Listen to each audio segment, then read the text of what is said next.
and made it easy to steal and just ask people not to. And we made $1 million in like 10 days. It works. Yeah, it really works. It is remarkable. It was weird. I don't think that would work for everyone. No, maybe not. I think if I asked people not to steal, they'd come and take everything out of my house. Yeah. But for you, people decided not to steal. It sits there and it just sells, and people enjoy it, and it's cheap. It's $5. It's like if you steal something worth $5, you're a real. You know? And I also made it very easy. People don't have to get emails. There's no company that there's nothing to join. There's no mailing list. They don't sign you up. Unless you want it. You have to really want it.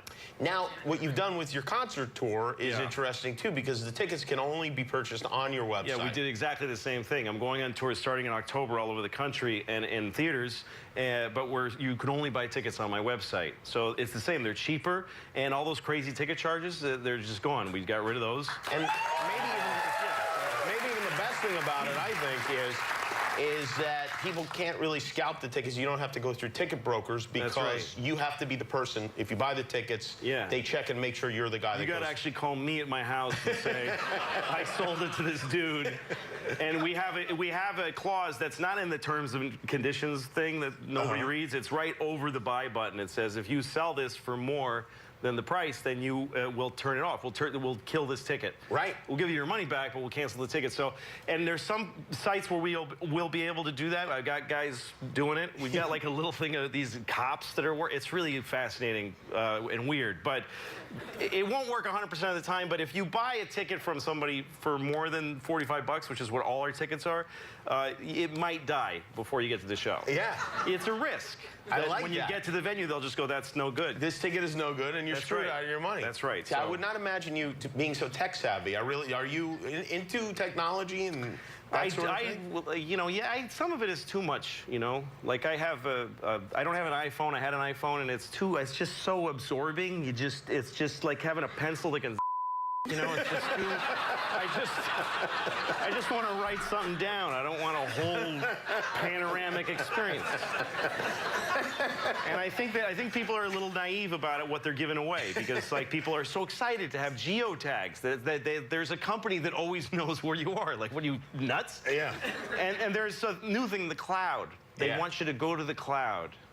And they're selling it as a great idea. You don't need your stuff. Just give it to us. We'll keep it on the cloud.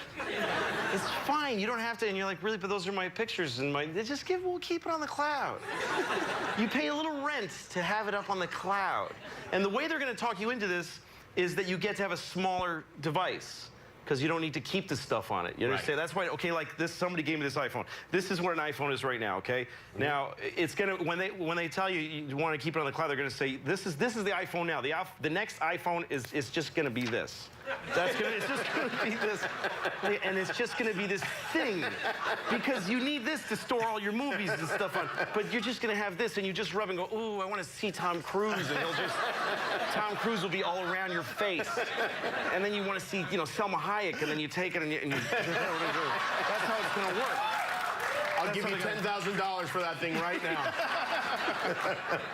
Wow. All right. So that's how it's going to work. You're reminding me a little bit of the Unabomber, but I think that's okay. I think that's all right. I won't touch that. Have you been enjoying your success? Because you're a guy that every comedian loved for a long time, but most people didn't know about you, and now a lot of people know about you. Yeah. And in my imagination, that doesn't work for you. I don't know. Is it a good thing? Well, it's weird. I'm at odds with it. I don't like when I'm kind of famous, and it makes me uncomfortable because I'm just a guy. And so sometimes people come up to me in the street and they say stuff, and that's kind of nice, you know. Sometimes I'm with my kids and they do it, and they just don't give a shit about my kid. They just step between me and my child and say, "Hey, dude, I want a picture," you know, or whatever. Yeah. People don't care about children. People don't respect children. If I'm with a lot of times I'll be with my daughter and she'll be crying. A lot of times she's crying. So she'll be crying because I'm a bad father. But so this happens to me a lot. My daughter's crying and some lady sticks her face in my kid's face and goes, "Why are you crying?" Great. Yeah, first of all, no one cries unless it's intensely personal. Nobody cries for something that you would just tell a stranger. Oh, because my mother doesn't love me, or what? You know, what are you? Why are you? And whenever she's crying, you are definitely not the solution with your big red meaty gonna die soon face. Yeah. Yes. So, but you did.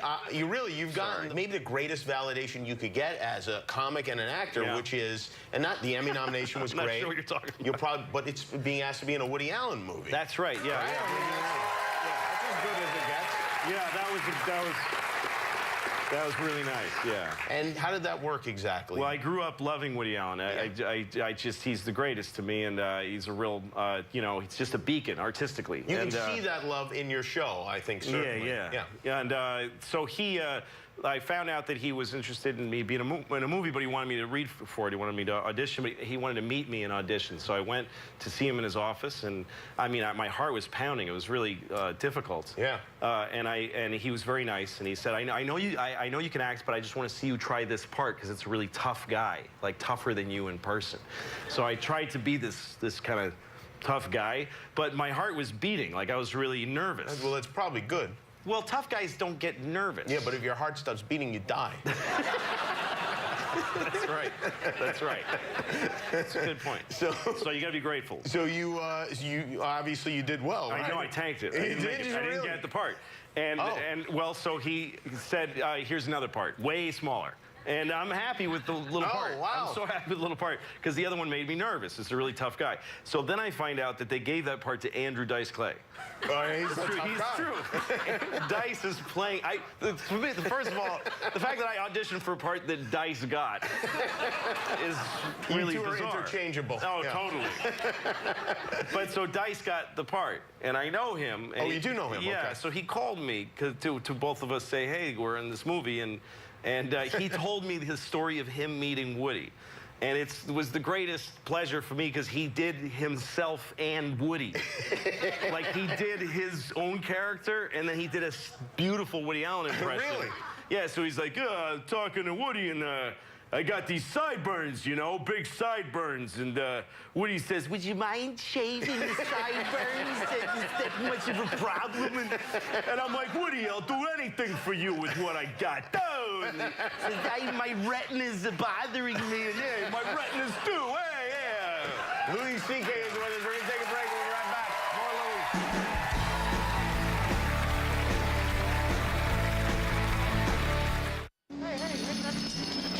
That's my car. Okay? Well, I gotta get it out of there.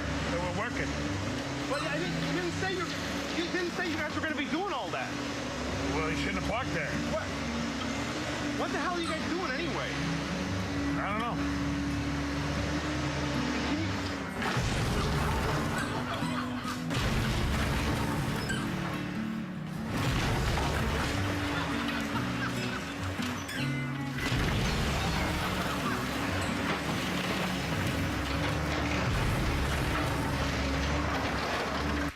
That is Louis.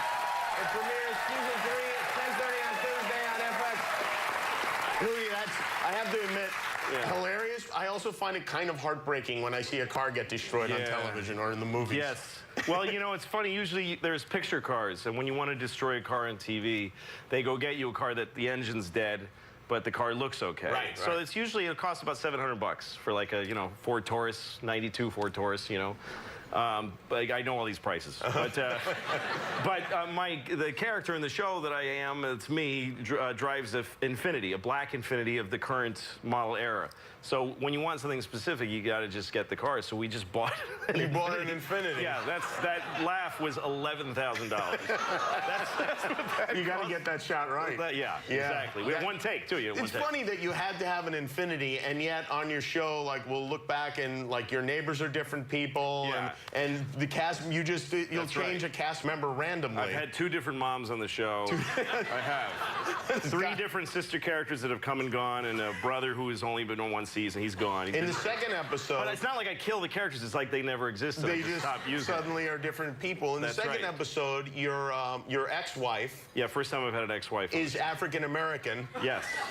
which you're neither of your daughters No, is they're even. they're extremely they're white. very, very white children. But my wife is played by a black woman, Susan. Her name What is an not unusual Susan.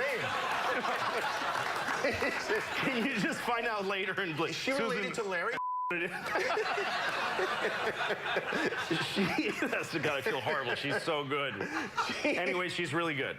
And so she was good enough to play the person, and I didn't care. And as far as her being black, the only thing that, she's very different from my ex-wife in real life. My ex-wife and I have a great relationship. I feel lucky that I'm raising kids with her. I really do. But this woman is harsher on the show, and she's puts a lot of pressure on me. Like, she's a professional, and she wants me to kind of step up. So there's like a scene later in the season where she's trying to get me to get a real job.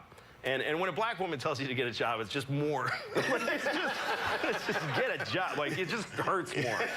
It's just, so that's why. You listen Exactly. closely. So she's just bringing a different palette of ideas and, language that I wouldn't have. You're very flexible when it comes to humans. If the character works for the show, Not then so much I don't with care cars. about the racial, but it's got to be a Black Infinity. It's got to be Black Infinity. That's Your concert tour, and tell me if this is correct, you guys sold 80,000 tickets in one day online. That's right. Wow. Are there any tickets left? Yeah, there's very few. 15 shows sold out. We were adding shows in every city, and more than half the shows are sold out. We've made, I think, grossed like $4 million, and it just keeps going. So it'll be sold out in like a week, but then I got to do the show. And then you got to do the shows. Yeah. All right. Well, if you want a last chance at Louis' shows, you go to louisck.com or louisck.net. Either one, louisck.com.